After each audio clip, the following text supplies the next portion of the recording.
Bitcoin is sitting at $68,679,000 right now. We're at this critical zone around 70.5k, and honestly, a lot of interesting things are lining up that I want to break down for you. Technical picture is extreme. We're like 24k below the 200-day moving average at 93k. That's actually the most oversold we've been since 2022. The on-chain data is screaming capitulation. Sentiment is at panic levels, and we've got institutional players like Sailor still buying aggressively even though their own stock is down. This is the kind of setup where multiple signals are converging. I'm gonna walk you through all of this with the actual data so you can see what I'm seeing. First thing is, check out the on-chain data. Bitcoin realized profit loss ratio is spiking right now. We're sitting at 3.1 billion in realized losses on the 7-day moving average. This is actually really rare, and I mean rare. The last time we saw numbers this high was during the Luna and 3AC collapse in 2022, then the FTX bottom later that year,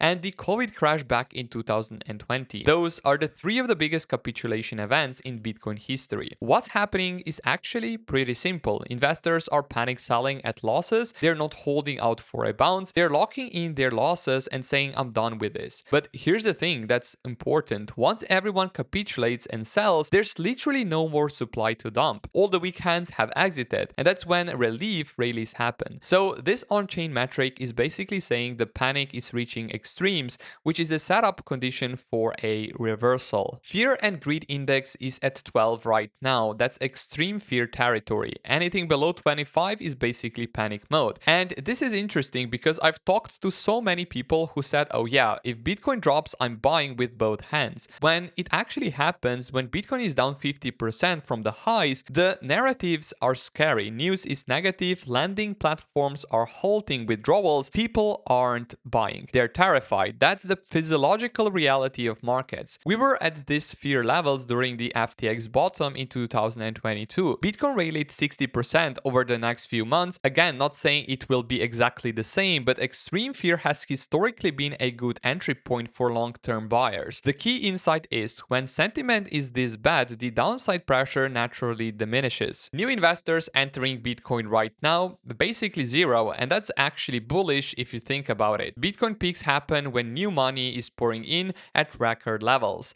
like at the end of 2024 after the ETF launch. Record investors entering, what happened? We crashed 50%. Tesla in early 2021, massive spike in new investors, that was a local top. El Salvador in 2021, another huge spike of new investors right before corrections. Right now, Bitcoin is kind of a joke to the general public. Most people think Bitcoin is dead. New investors have zero interest. They're not FOMOing in, and that's exactly when smart money that has a long time horizon should be accumulating. The absence of new retail investors is actually bullish signal. Michael Saylor just signaled week 12 of consecutive Bitcoin buying. Let that sink in for a second. Week 12. That's 3 months in a row of buying without stopping, and the context is important here. His stock is down significantly. MicroStrategy reported a 12.4 billion loss in quarter 4. Their MNAV, which is the multiple on net asset value, actually fell below 1. That's bad news for a Bitcoin treasury company because it means that the market values them below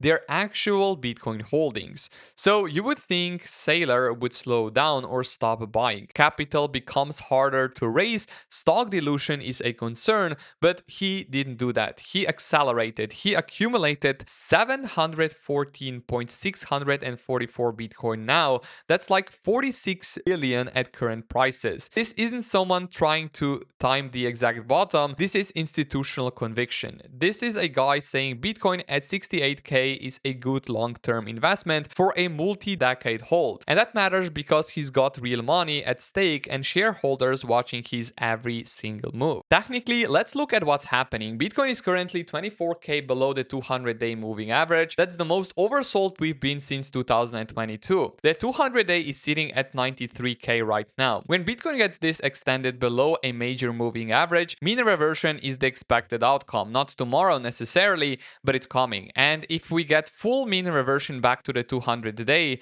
that's 93k. That's about 25k upside from here, or roughly 35% from current levels. Here's the levels that actually matter. We're currently at $68,000. Support below us us is 67.8k. If we lose this, next support is 59.7k. Critical zone 70.5k. This is where we decide if the bounce continues. Next resistance is at 85.3k, then 88k, then the 200-day MA at 93k. If we hold 70k on weekly closes, the path up is pretty clear. If we break below 70k with conviction, we're back to retest 67.8k, so 70.5k is the key level to watch right now. Here's what's actually different about 2026 compared to previous bear markets. The Fed is cutting rates and starting QE in an economy that's growing at 4.24% real GDP. That's backwards from what normally happens. In 2022, the Fed was aggressively raising rates because inflation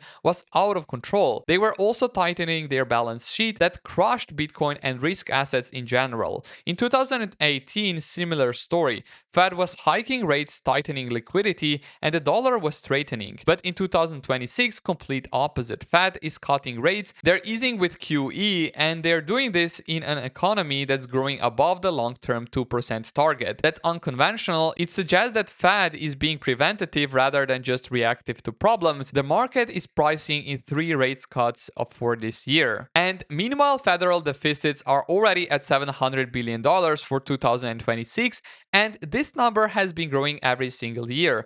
Eventually, governments have to monetize their debt, meaning they print money to pay it off. When governments print money, money supply increases exponentially and currencies get devalued. Bitcoin is different because it can't be printed. It has a fixed supply of 21 million. So when you've got the Fed easing and deficits exploding, that creates tailwinds for assets like Bitcoin that protects against currency debasement. So when you've stacked this all up, here's what you're looking at. 3.1 billion in realized losses, showing extreme capitulation, sentiment at panic levels with fear and greed at 12, new investors completely absent from the market, institutional players like sailors still aggressively buying, Bitcoin massively oversold at 24k below the 200-day MA, and the Fed cutting rates while federal deficits explode. That's a lot of signals pointing in the same direction. When multiple different indicators, technical, sentiment, on-chain, macro, all converge like this, it actually means something is about to give. My base case is we get a relief rally that takes us to at least 85k over the next couple months. But I want to be clear about something. I don't think we've necessarily bottomed for the entire year.